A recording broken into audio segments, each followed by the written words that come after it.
với yêu thương nồng say như chơi vơi. Nếu như đây là mơ, xin cho tôi dừng thêm phút giây niềm vui khi bên nhau, với bao nhiêu buồn lo tan biến mau.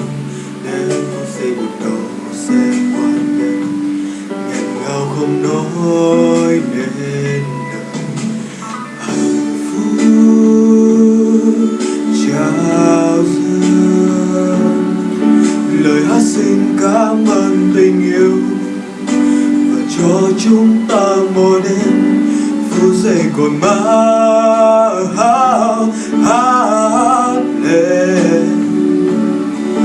Lời hát xin cảm ơn tình yêu và cho chúng ta một đêm nhớ mãi.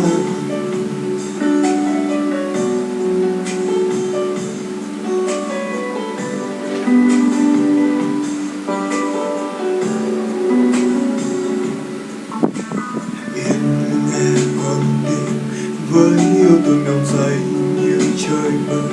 Nếu như đây là mơ, xin cho tôi dừng thêm phút giây này.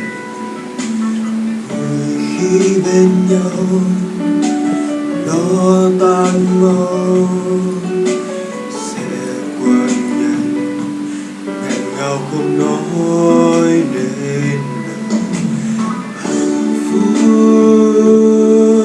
chào dâng, lời hát xin cảm ơn tình yêu và cho chúng ta một đêm phút giây còn mãi hát lên.